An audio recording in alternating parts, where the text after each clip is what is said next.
once was a man, a foolish man, who built his house on sand.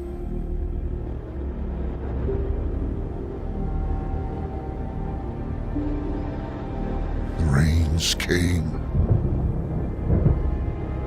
and a great storm arose.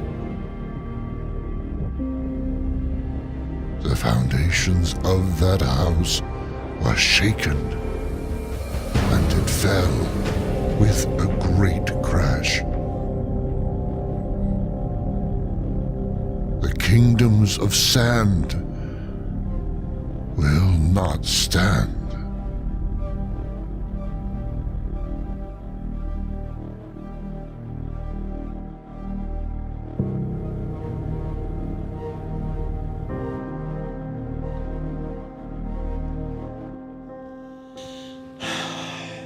Recently, if you've been watching the news, you might have heard a little bit about Hurricane Florence that's just ripping through America. Hearing stories about people having to leave their homes and flee parts of the places where they've lived and they've grown up just to be safe for their life.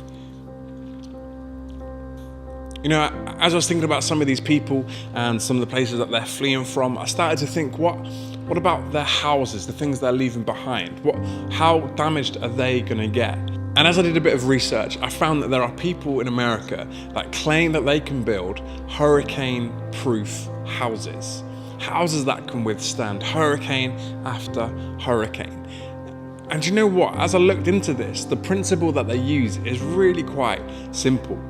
It seems a little bit too easy to be true, because what they say is that what is above is securely attached to what is below.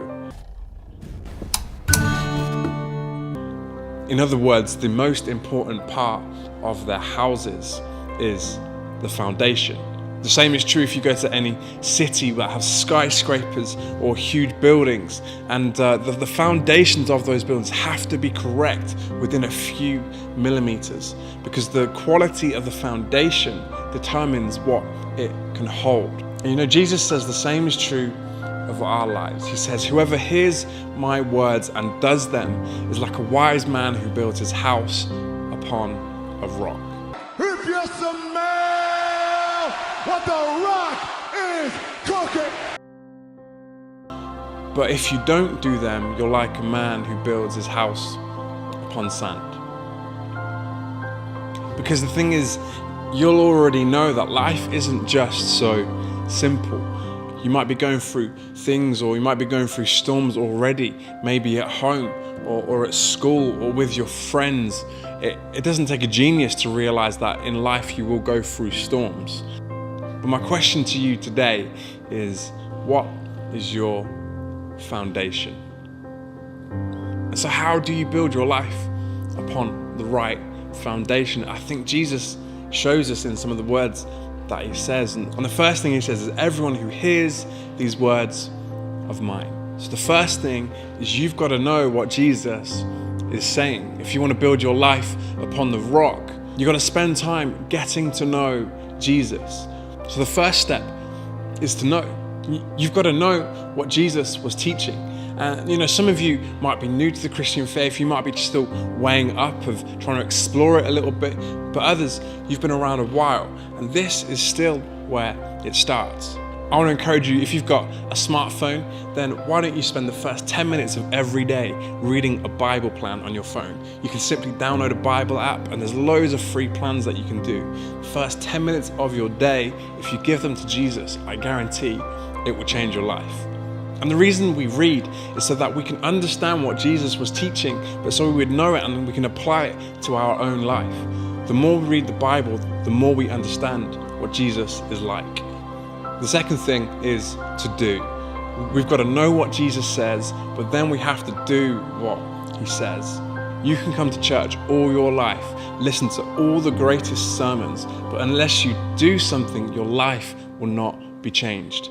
Coming to church doesn't make you a Christian any more than standing in a garage doesn't make you a car.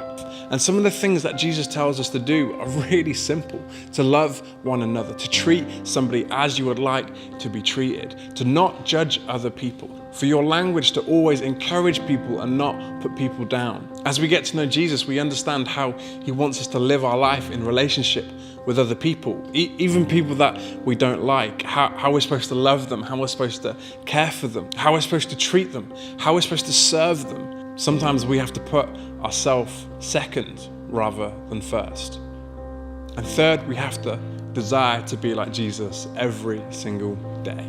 This isn't just a one-off decision that you make in the heat of a moment, but every day we have to wake up and we have to say, God, I'm gonna live for you today. God, I wanna be closer to you today than I was yesterday. And the good thing is that you don't have to do this alone. God had designed us to walk in partnership with the Holy Spirit. As you pray and as you worship God, the Holy Spirit will come alongside you and help you to live the life God has called you to live. You may have once made a decision to put your life in Jesus and have him as your foundation, but distractions have got in your way. You just simply have to ask God for forgiveness and say, God, will you be my foundation again? But maybe you've never made that choice. Maybe you've never invited Jesus into your life to be your foundation. It's one of the greatest decisions you could ever make. Over the past few months, life has hit me a little bit hard. Emily had to have 3 brain surgeries over the summer, and I've got to say it was the hardest time of my life. But in the middle of my storm, I chose to make God my foundation, and he has seen us through it. Things won't always be great, but they will definitely be better with Jesus. He has a plan and a purpose for us all, and we are designed to worship him. But ultimately, the things in this life will fade. Fame won't last forever. The only thing that is eternal is Jesus. So why not put your foundation